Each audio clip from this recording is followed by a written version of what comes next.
Bueno, tal vez en este momento tenés un pucho en la mano, un cigarrillo, o estás pensando y sabés que y no está bueno que lo haga, pero no puedo. Esto se entiende, por supuesto, pero hay un dato, y es un dato que preocupa. El 14% de las muertes en la Argentina son por tabaquismo. 14% de las muertes. La tenemos a Mara Bonet, que es médica oncóloga, matrícula nacional 134.714. Doctora Mara, ¿cómo le va? Gracias por atendernos. Hola, ¿qué tal? Muy buenas tardes para todos en el piso. Bueno, es un tema que parece que no termina nunca, ¿no? A pesar de todas las advertencias que hay, a pesar de que las etiquetas de cigarrillos están obligadas a poner advertencias, todavía hay una franja de la población que, bueno, está como atrapada o sigue eligiendo fumar, ¿no? Aun cuando sepamos cuáles son los riesgos de hacerlo. Sí, la realidad es que yo como médica oncóloga especialista universitaria de la UBA y siendo parte del equipo de la Unidad Funcional de Tórax de Oncología del Instituto Roffo, en la diaria veo todavía muchos pacientes con esta adicción, que esa es la denominación, son adictos al tabaco, y la realidad es que las consecuencias que vemos en la diaria son nefastas. Por ejemplo, y como vos bien dijiste, es verdad que hay una... Y la realidad es que estamos viendo mucho mayor tabaquismo en la franja etaria entre los 25 y los 49 años. Y si bien hay un descenso de este hábito en los últimos años, más o menos a partir del año 2005 se vio un descenso de este hábito, se vio mayor demanda a nivel del género femenino. Y la realidad que las consecuencias son múltiples, pero la peor de todas ellas es el desarrollo de un carcinoma pulmonar. Claro, es decir que si bien hay un descenso, las mujeres siguen fumando mucho. Las mujeres están aumentando el consumo de tabaco. No sabemos bien el causal ni la etiología, cuáles son los factores que llevan a que hoy en día las mujeres fumen más, pero estamos notando esto en la diaria, en la consulta. Es un dato por lo menos revelador y a la vez preocupante, ¿no?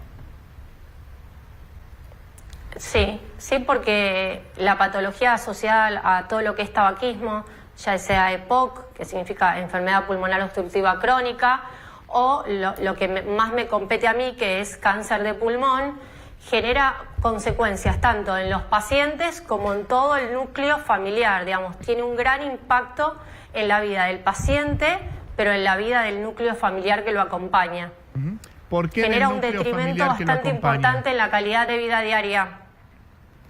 Y porque genera trastornos a nivel de lo que es la economía familiar, el acompañante tiene que estar muy presente, las licencias que se deben tomar, si tiene que encarar un tratamiento oncológico, quimioterápico o el tipo que sea, porque hoy en día contamos con un advenimiento de muchas nuevas moléculas y de diversos tratamientos de lo tan llamado medicina de precisión, que hace que el paciente tenga que acercarse a la consulta, venir, por lo general vienen acompañados, y esto hace que ese día el familiar que lo acompaña tenga que tomarse el día para poder acompañar a su familiar, el estrés emocional, es un impacto muy grande a nivel físico y emocional, claro. Y tanto para el paciente como lo dije previamente para el núcleo familiar. Evidentemente es muy difícil para mucha gente dejarlo, ¿sí?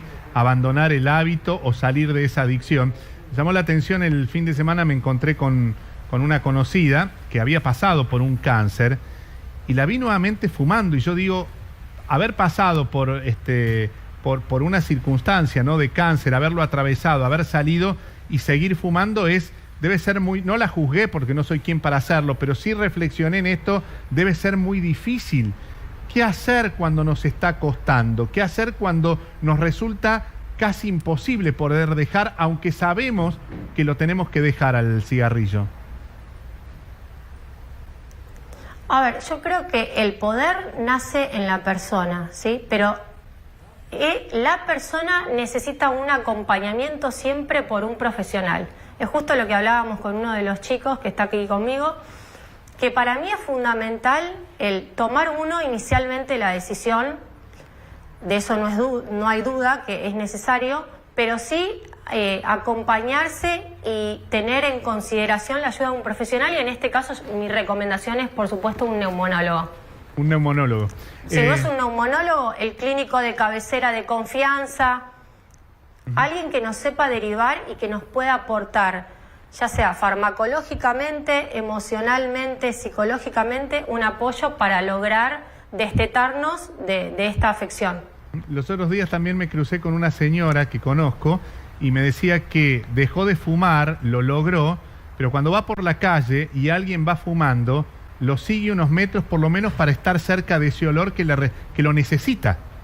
No fuma, pero por lo menos satisface esa necesidad de fumar siguiendo a alguien unos metros sin que se dé cuenta y sin generar ningún tipo de peligro, pero por lo menos para tener el olor cerca.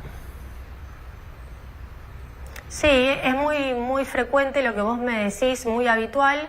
En la consulta lo llamativo es que a veces me mencionan esta necesidad de tener por lo menos el cigarrillo en su mano. Claro. Por más que haga años que hayan cesado el hábito, necesitan sentir el cigarrillo entre sus manos. Es como un acompañante, como una falsa necesidad.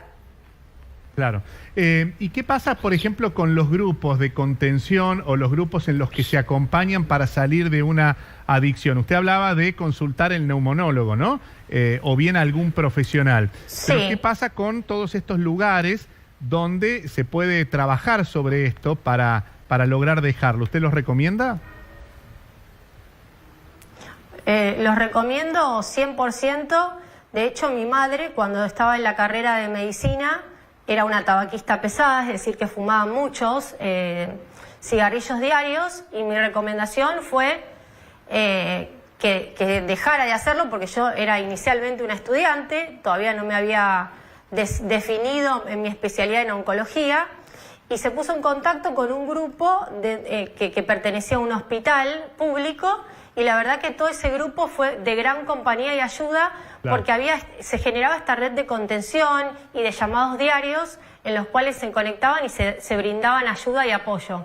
Así que fuertemente recomiendo ese tipo de agrupaciones que existen. Mara Bonet, médica oncóloga, gracias por esta comunicación con Todo Noticias. No, de nada, un gusto. Que tenga linda noche. Un beso para todos.